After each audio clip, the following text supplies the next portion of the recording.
Saya ingin menjelaskan juga, ada sebuah jurnal yang muncul di minggu lalu, muncul di American Journal of Tropical Medicine and Hygiene. Indonesia itu nomor 5, peringkat 5 besar di dunia, di mana negara yang paling banyak tersebar tumor, stigma, dan juga teori konspirasi. Dan dampaknya saya rasa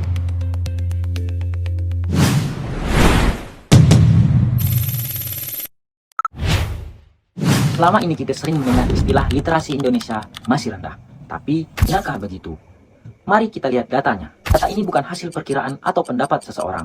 Data ini berasal dari PISA 2022, sebuah studi pendidikan internasional yang diikuti puluhan negara. PISA diselenggarakan oleh OECD, yaitu organisasi yang membantu banyak negara membandingkan kualitas pendidikan mereka menggunakan ukuran yang sama. Hasilnya, rata-rata kemampuan membaca siswa Indonesia memperoleh 359 poin, sedangkan rata-rata negara anggota OECD mencapai 476 poin. Namun, yang paling menarik bukanlah angkanya. Banyak siswa sebenarnya sudah bisa membaca kalimat, tetapi ketika diminta menjelaskan isi bacaan, membedakan informasi yang benar, atau menarik kesimpulan dari apa yang dibaca, masih banyak yang mengalami kesulitan. Inilah mengapa literasi bukan sekedar lancar membaca. Literasi adalah memahami apa yang dibaca, berpikir kritis, lalu menggunakan informasi itu dalam kehidupan. Saya mau bertanya satu hal. Hari ini, berapa banyak tulisan yang sudah kamu baca? Mungkin kamu menjawab, belum membaca apa-apa. Padahal, sejak bangun tidur tadi, kamu sudah membaca pesan WhatsApp, melihat judul berita, membaca caption media sosial, bahkan mungkin kamu sudah membaca label makanan yang kamu beli. Kita semua membaca, tetapi apakah membaca saja sudah cukup? Selama ini, banyak orang mengira kalau seseorang sudah membaca, berarti ia sudah literat. Padahal, dua hal itu tidak selalu sama.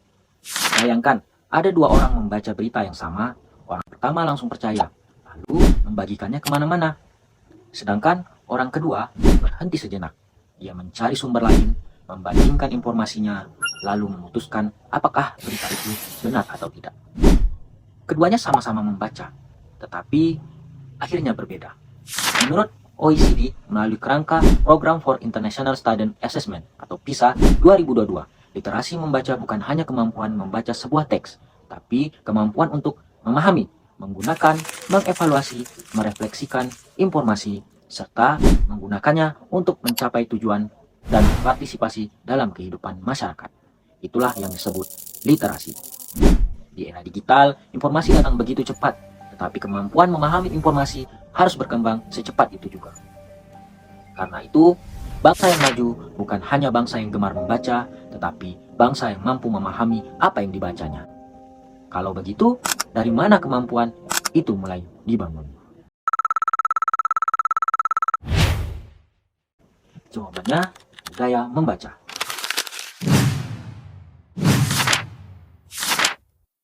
Banyak orang mengira budaya membaca berarti harus menghabiskan banyak buku. Padahal bukan itu intinya. Budaya membaca adalah kebiasaan untuk terus belajar, terus mencari tahu, dan tidak berhenti bertanya. Setiap kali kita membaca, kita memperoleh informasi. Saat informasi itu dipahami, ia menjadi pengetahuan. Pengetahuan melahirkan ide, ide melahirkan inovasi, dan inovasi mendorong kemajuan.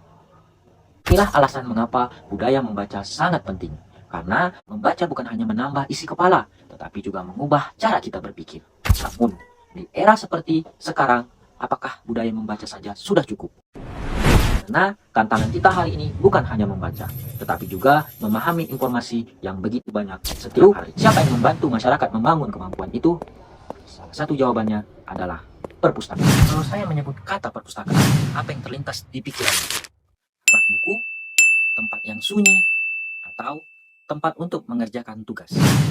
Kalau itu jawabanmu, berarti sudah saatnya kita melihat perpustakaan dari sudut pandang yang lain. Perpustakaan hari ini bukan lagi sekedar tempat menyimpan buku. Kini, membaca tidak harus datang ke perpustakaan. Melalui e-Pusnas dan berbagai layanan digital, ribuan buku dapat dibaca langsung dari handphone kamu. Jika masyarakat sulit datang ke perpustakaan, maka perpustakaanlah yang datang menghampiri. Lewat mobil, perpustakaan keliling, motor perpustakaan, hingga perahu perpustakaan. Gerakan literasi juga tumbuh dari masyarakat melalui taman bacaan masyarakat, pojok baca, dan para penggiat literasi. Di sekolah, perpustakaan menjadi jantung pembelajaran. Di desa, perpustakaan menjadi ruang belajar bersama. Kini, perpustakaan juga menghadirkan kelas literasi digital, pelatihan komputer, kewirausahaan, hingga pendampingan bagi pelaku UMKM. Perpustakaan juga semakin inklusif melalui layanan ramah disabilitas, koleksi braille, buku audio, serta fasilitas yang mudah diakses. Dari pelayanan modern itu, banyak perpustakaan di Indonesia menggunakan SLIMS, Sistem Otomatis Perpustakaan Karya Anak Bangsa, yang kini juga dimanfaatkan di berbagai negara. Perpustakaan juga menjadi ruang yang hidup.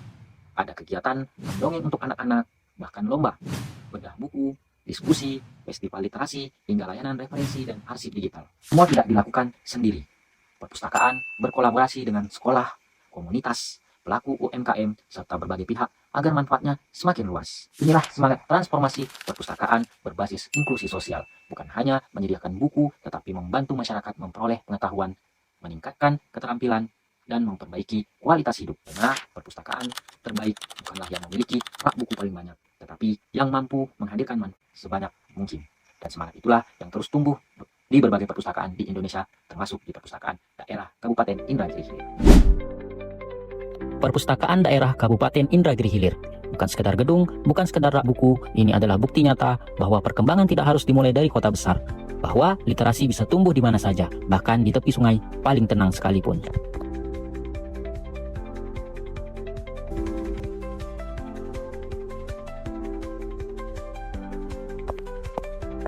Di sini koleksinya terus bertambah, layanan digitalnya terus berkembang, dan pintu-pintunya terbuka untuk siapa saja, tanpa biaya, tanpa syarat.